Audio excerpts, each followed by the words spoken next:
Hey guys, welcome back to the Pineapple Podcast. I love how we put all this content on this document but have no actual idea what we're talking about until we actually talk about it. You're not wrong. We're like the debate people that just Google all these article headlines for their debate and then they just kind of guess off of the headline. You just reminded me of something I watched from a video, but I'm not going to say it on the podcast. Well then. So, it's been a couple weeks. We did record an episode last week in the car. On our way back from Roby, which we'll get to in a second. But the audio saving got messed up and it saved it into 6-second files. I don't even know how it does that. I was so mad. An hour of decent content. Nah, we only got like an hour in like 10 minutes. Oh, did we? It was like an hour and 10 minutes broken up into 6-second segments. It's a lot of segments. You're not wrong. Yeah. So, was AIDS? Yeah. Unlikely you'll ever see that or listen to that or either one. So basically. Were you saying something when I cut you off? No. No. Okay. So, a couple of these topics are from last week. We're just going to re-talk about them, I guess. It'll be kind of weird. Only a couple of them. We just talked about each thing for, like, ever. Yeah, basically. So, we had talked about Joyland, where the fun is. The person that owns it turns 100? That's true. Like, by the time this comes out a week and a half ago. How is this, like, news? It just... Because it's Lubbock, and Joyland is what keeps Lubbock running. Is it, though? Yes, 100%. Are you sure it's not, like, the economy growth down 82nd Street? That's basically Joyland. Is it? No, where Joyland is, it's, like, all run down. Is your phone vibrating? No. Oh, I guess the table vibrated when I slapped it. Yeah? No, it's not vibrating. I have Okay. no notifications. Seems legit. So yeah, and she invited everyone to go party with her at Joyland. Just a marketing scheme, honestly. I mean, it's a pretty good one. It's People the best go marketing scheme since Coke Sabotage Coke 2. Basically. Have you tried the new Coke yet? Not yet, because it's like $1 million. Is it like $20 a bottle or something? Yeah. Are you going to get one? Actually, it's only $10 a bottle, but you have to buy 2 at a time. Oh. No, it's not.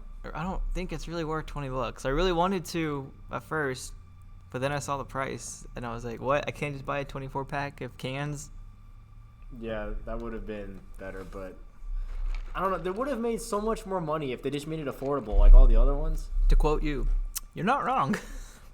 Like, if you just sold it right next to the regular Coke and the 24 cans, just maybe like 50 cents more for the entire thing. Yeah, sure, like, that's why not? the most I would pay extra for it. Honestly, for 20, I mean, Maybe even $1. I would pay a bit more because I was only going to do like one time. Yeah, but not $10 for one bottle. Nah.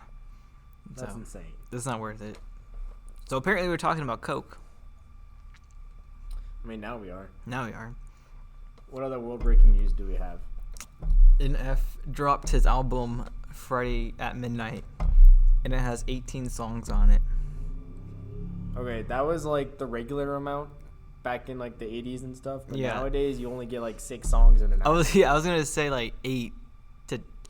When I was a kid, 6 was an 12. exaggeration. When I was a kid, 12 was pretty good. Yeah. But nowadays it's like 10 or 8. Yeah, it's like I'm gonna say like 7 to 10.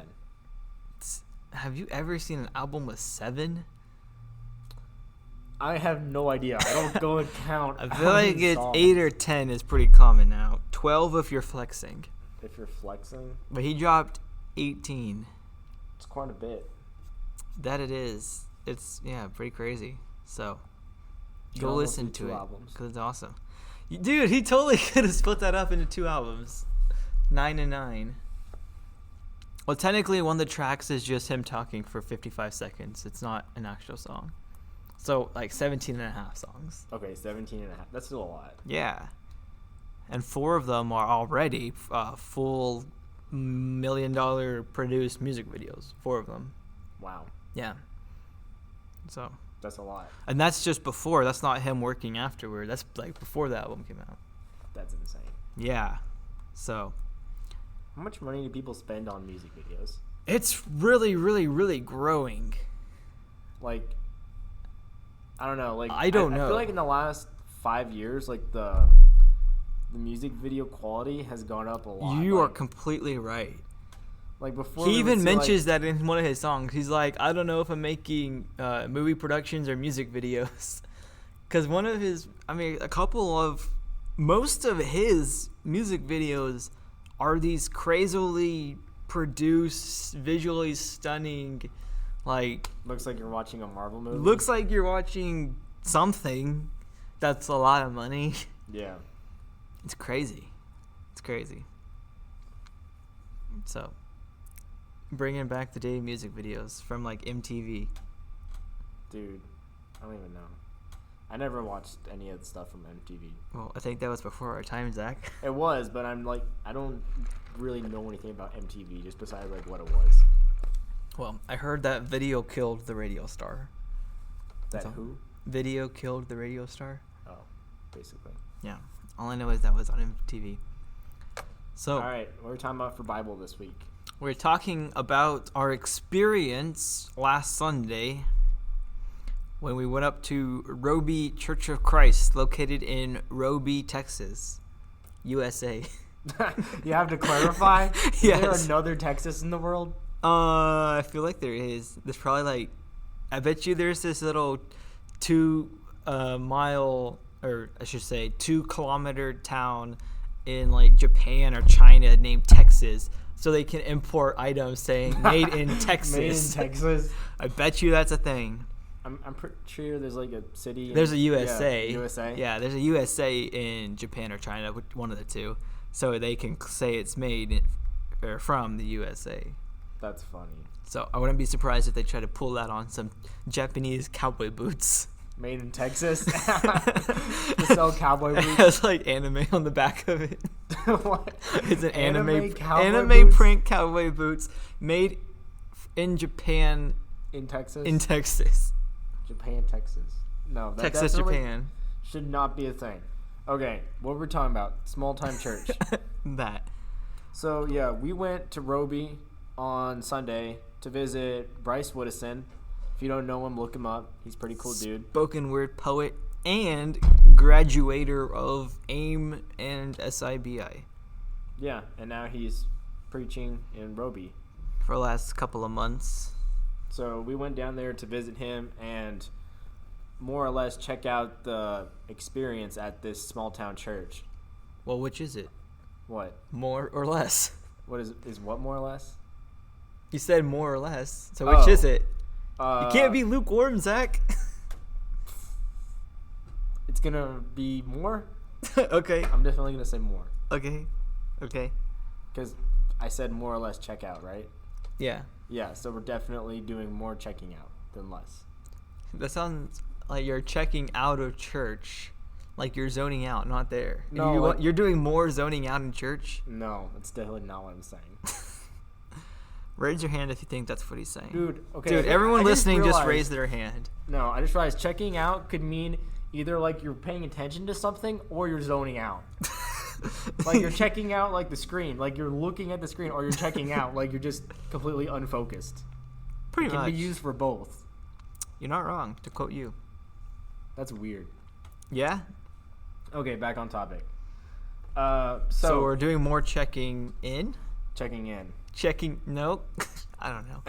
Anyways, so, all right, so we're driving up to Roby, and the Roby Church of Christ shares a parking lot with Roby First Baptist, or whatever it was called. Roby Baptist Church. Roby Baptist Church. So the Church of Christ and the Baptist Church share a parking lot, which is just kind of funny. I thought that was really funny. We initially just drove into the Baptist like side parking lot. Yeah, because we missed the Church of Christ one. But yeah, so what was your experience walking in? It was very different from like the big churches that we have here. Everybody was super nice. I had just gotten baptized. Are you saying everyone at a big church is not super nice? No, there's a lot of people that are super nice, but like the entire congregation doesn't walk up and like give you a hug because it just heard you got baptized. Do you want 1,000 people walking No, I up don't. to you and giving you a hug because you just got I baptized? know, but it's cool that they do. Like, it seemed like everybody that heard there really were cared. 40 people in this church. I mean, it was summer. They said they were missing some kids and stuff, but still, 40 people compared to the usual 1,000. Yeah, definitely a lot smaller. But it seemed like everybody knew each other. Yeah. So. I mean, just based off of like a lot of the stuff they talked about, how they like try to provide meals for people in need, and they switch off with the other Baptist church. Dude, you're like jumping ahead. Oh, oops. All right, Jumping go back. ahead. We're going back. Going back. Cover up your ears. Okay. Now uncover them. All right. Yeah. So that was pretty much it.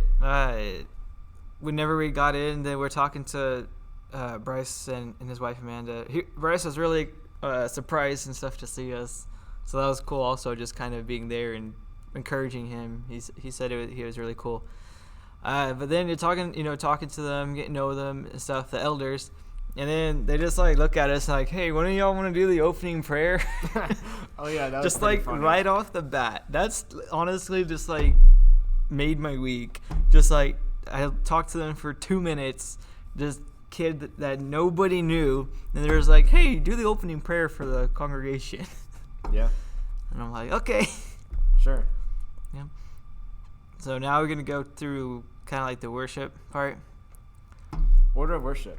Order of How'd it worship. Well, the first song they sang was the Church of Christ anthem. So I got a kick out of that, which is The Azure Blue. yeah. So that's like if you go any Church of Christ, you're in Detroit or Dallas or Florida or where were we? Roby. Yeah. Or even on Wow Wednesday night we also sang it. Yeah, we did. I was But like, yep. Azure it's definitely- Azure Blue. You know, everyone knows it apparently. Definitely So, the Church of Christ anthem. Church of Christ anthem, power up.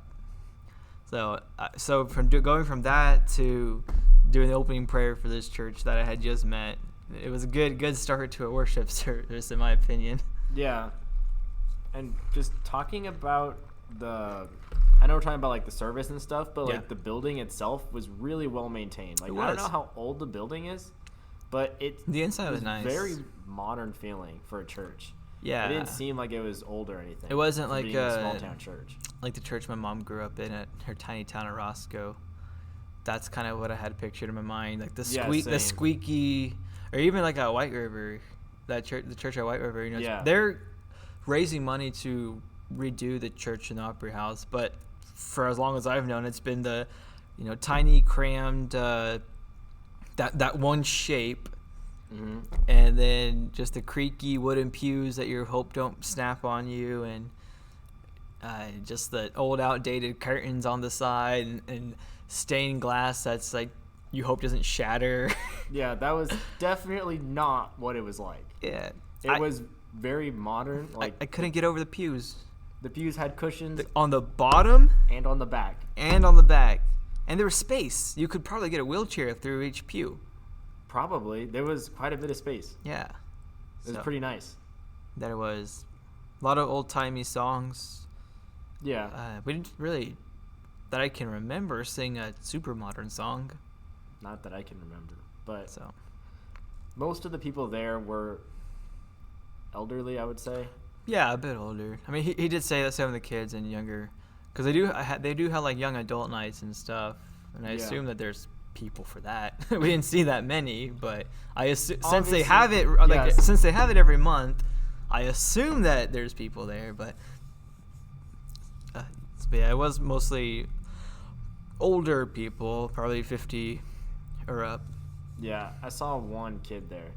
Yeah, there's only one kid, so that was kind of funny, or sad. I don't know. Both? But yeah, it was just your typical COC service. You got your song, your 2 songs, your prayer, your 2 songs, your communion, then your other like 2 songs, your elder's prayer, and then the sermon, and then closing announcements. Yeah, basically. Pretty standard, nothing fancy. And then Bryce did an excellent sermon. Preaching about soul Yeah, with soul. basically. He used one of the Bible Project videos to help explain the kind of the Hebrew background behind what it was trying to communicate. Behind what soul meant. Yeah, that was actually really cool. And he looked all professional doing it too. In the suit, I didn't expect to see Bryce in his suit when we walked up. It was great. But he went home and changed right after. Oh yeah, he's like, I can't stay in this suit. I gotta go home and change as soon as we're done. That's exactly what he did. So, yeah, it was cool. You know, it was just like a formal small group. Yeah, that's the first time I just described it like that. It was just a formal small group. Kind of what it felt like. Yeah. I mean, obviously there's one person teaching, but the kind of the atmosphere that the small church has. I mean, you looked around, you could see everybody. Well, not only that, but you could tell that everybody, I don't know, it's like the feeling that of a small group that you've been at for a long time, like you know everyone really well. Yeah. And there's just not like the barrier of not knowing anyone. Yeah. It really, I mean, at least in my mind, it was kind of like the ideal version of like fellowship at church, like the purpose of it. Yeah. That makes sense. Back, I almost can't say last month. That's going to make me sad when I have to say 2 months ago. But last month, when I was in Detroit, yeah, I like saying that. Last month when I was in Detroit. Soon it's going to be 2 months, and that's not going to sound as cool. But last month when I was in Detroit, then the church we worked there is what most people probably consider a medium congregation. 300 people is usually about their max. And they, not as much in the sermon, but in the Bible class specifically, then whoever is like just doing the teaching, they're just not just there sitting there or standing there just reading off their lesson. It's more interactive. They have all these people jumping in saying and asking actual challenging questions, and then the preacher, who is a newer preacher, he'd only been there since the beginning of the year, would go through and help them figure it out. Even if he didn't know in like 2 seconds, they're like, okay, there's a scripture here, let's go read the scripture and try to figure this out. It was interactive. It wasn't just sitting there soaking in the information, which is good, but it was also just interactive. Yeah. That I was surprised at first. At first I was getting a little annoyed because I'm like, dude, I just want to hear this guy tell his lesson. But then it became more interactive, and the people were feeding off of each other, and you kind of see like that, them being more active with their learning. They weren't just sitting there like we're used to. So it threw me off at first, and I was a bit annoyed. I'm like, dude, I'm trying to like take notes of what he's saying. Just be quiet and just let him talk. Yeah. But then it became more interactive. I'm like, okay, yeah, this is actually cool too. You basically just described like my first week in my physics class, because it wasn't a. It was more of a discussion. No. Okay, let me just describe my class like really quick.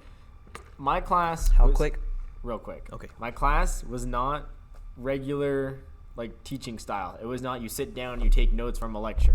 The entire class was you work with other people in your group and you do experiments to learn how physics works. Hey. That was the entire class. Did you like that? Yes. Definitely liked it a lot better than like just sitting there and taking notes and being bored. So that just kind of reminded me of that. I'm like, dude, interactive learning is so much better. Yeah. Definitely. And, like being a part of the discussion and like flipping through verses. Yeah. I like that a lot better. Yeah. So pretty tight. Before we just go off rambling on this for a little bit longer, let's go through, I'm just going to say pros and cons of big church style versus the small town church style. What would you say? What's your biggest pro and con for each? Wait, so I have to come up with 4 answers?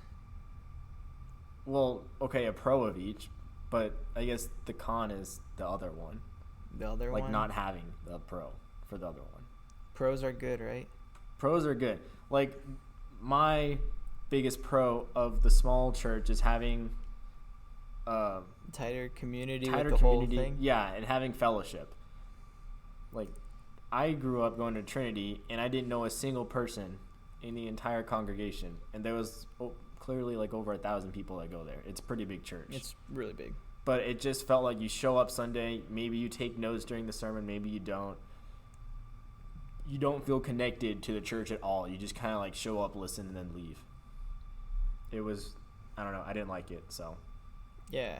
So one for the, I guess, a pro for big church would be,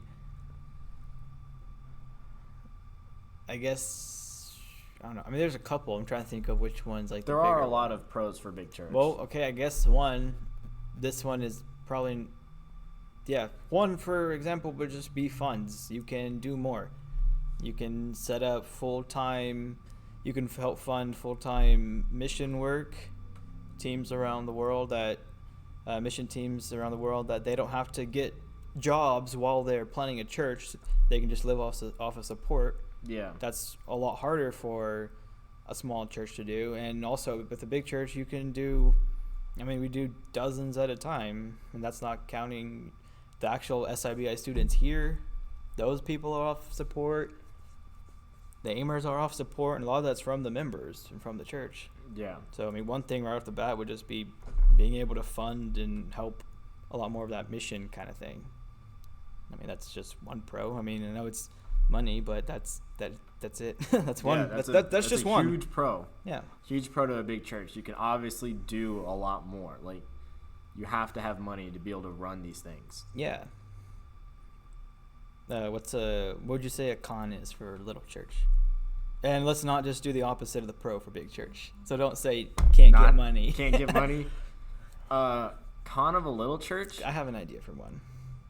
All right, go ahead and say it because I'm trying to think. My idea, or what I was thinking, and this isn't technically from experience because my experience in a small church is limited at this time, but just when there's division, if there's something controversial in a little church, then, everybody is going to be in on it. Oh, yeah, it's like a drama almost. Yeah, I mean, whether it's, personal or spiritual, or they're just working through laws or rules or something from the Bible, and people are interpreting it differently than in a small church. It seems like, and this is just guessing, it just seems like it'll take a bigger hit just because the people involved, everyone's will be involved in it. Yeah. And if there was some kind of split in a tiny church, yeah, that'd be pretty devastating. Yeah. For a small church. I mean, not saying it's not devastating in a big church, but I feel like those matters work itself out differently because they've got, I don't know why that is, or where my train of thought went, but it just seems like if something comes up in a small church, it's more noticeable. I could definitely see that. I honestly can't think of another con to small church. I really like being there. It's pretty cool. What about getting burned out? You want everyone to be able to participate in the service that they can. Yeah, but you also you're limited one guy doing. You have one guy teaching. You have less people doing the bigger roles. Yeah, you have less people doing the bigger roles, but I think it allows more of the I don't know, what do you call it? The congregation to take part in the bigger roles. Does that happen though? That's I don't the know, idea. But it should. So if you have church a while ago? Kind of did. So if you had 100, I mean, I don't know what the percentage is. If there's a percentage of people who would help in church if they needed to, opposed to not. Yeah. But if you have 100 people in one church, what percentage is gonna step up? If you have 1,000 people in one church, what percentage is gonna step up? I feel like in a smaller church, a higher percentage would step up. You would think. I mean, I would think. I don't know that for sure, but I would assume because each church has its own needs. Obviously, a bigger church is going to have more needs to be met, but a small church still has quite a few, and you're going to need some more people to step up. That's true. In a big church, I mean, you have your dedicated people that go and visit the sick people in the hospital. You have the people that go and do the shut-in communion to people who can't make it to church. Right. You've got, bigger elder groups, and you've got groups for everything. Do you call those life groups? No, like leadership groups. Oh, yeah. Yeah. Yeah, definitely. You have more change of command, so the areas are more specified, more specific. But I don't know. They're both cool. Yeah, they're both cool. They're both cool. They both serve an important role. You obviously can't have big church in some small communities, so yeah, they both do what they're supposed to do. Hopefully. Yeah, hopefully. Right. Anything else you want to add on it, or you think we're ready to move on? I think we're good for now. How much time are we at? Like 25 minutes. Did you want to end this episode, or? Well, might as well finish up the food since part of it actually ties into the church. Yeah. So. All right, let's get that wrapped up. So after the service, while we were in Roby, then Bryce went straight home and changed. Well, he did that, and we got invited to fish fry. Didn't know what that was until I just went and experienced it. So fish fry is apparently where we just fry up a bunch of food, or just fish and some other stuff. And would you say most of the time I still raise money for something? No. Okay, what is it for? Like, what is... Eating? So a fish fry is just like... It's just a thing. A social gathering for eating fried fish. Basically. Okay. We used to do it with whenever we talked to our extended family, then we would do that with them. Oh, okay. Well, I don't know. It's just an excuse to fry a bunch of good stuff. Okay, so basically we went to go eat fried fish. And it was really good. Fried fish, fried chicken, fried potatoes, some of the best coleslaw ever, some decent hush puppies. Dude, we didn't talk about what we talked about this on our podcast that got... Oh, yeah. I was going to mention it when we talked about the food part. Oh, how the small town churches have better potluck? Oh, no. I thought you were talking about how we combined with the Baptist. No. Because remember you said how... The small town churches, they're famous for having really good food most of the time. Yeah. Because, the big churches have to feed like 1,000 people, so they have like frozen foods that they get or something. Or it's mass produced, mass mass-produced. cook. It's just whatever's cheaper and easier to cook a lot at once. But a small church community, then these are like, the ladies of the congregation and can be men too. But oftentimes the ladies in this potluck, this food is like the highlight of the week in this small town. And so they give it their all for this lunch. They give it their all. I just want to go back to Roby for a potluck. For a potluck? Yeah, just to see. That would be pretty cool. But yeah, we got invited to the fish fry. I had no idea. I'm kind of repeating myself now. I don't know why. I feel like we're in the car again. We met up with Bryce and Amanda and talked for a bit. That we did. What was the fundraising for? It was for the Roby Rodeo. Roby Rodeo. Yeah. Okay. I don't even know if that town's big enough to have a rodeo. Zach, okay. Rule number 2. Besides small town potlucks, small towns in Texas have them rodeos. Do they? Yes. Post is like a famous rodeo. Is it really? People from Lubbock flock to Post to go to the rodeo. I don't. I didn't know. say everyone. I said people. Okay, people. Yeah. Rodeos are a thing in small towns. Okay. Third thing in small towns would probably be football in Texas. Football? Yeah. I would not have guessed that. Small town football in Texas is small town football, high school football in Texas is a huge deal. Did not know that. Yeah, like super. It literally goes church potluck, rodeo, high school football. Okay, good to know. There you go. You're just your learning all facts. kind of things. And fourth would be the quality of the Dairy Queen.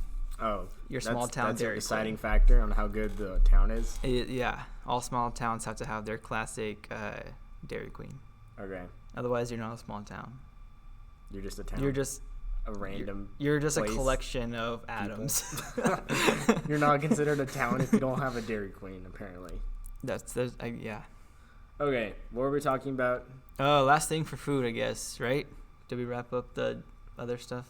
I wanted to say for the fish fry, it was literally in the building next door, like by the Baptist church building. Yeah. So we get there, and then like 10 minutes later, all the Baptists show up too. Yeah. And we're all just like hanging out, talking to each other. Yeah, so they combined.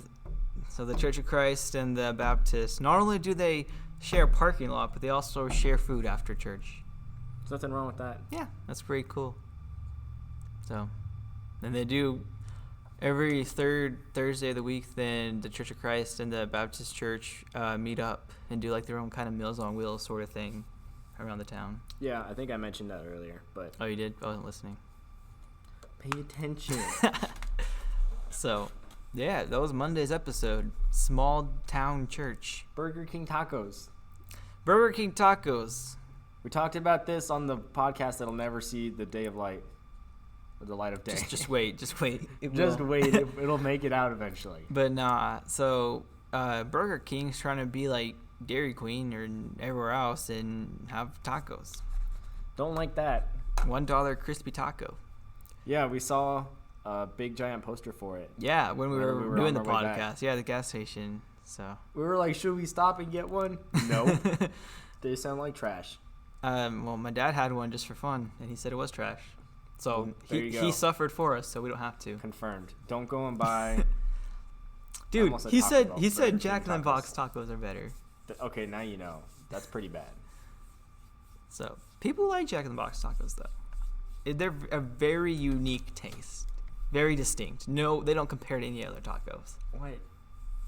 I don't. Even I'm not saying it's a good taste; it's a distinct taste. Okay, just a distinct taste. People love them. I don't really care for them. They're so greasy. I don't want to eat greasy kangaroo. Kangaroo? Yeah.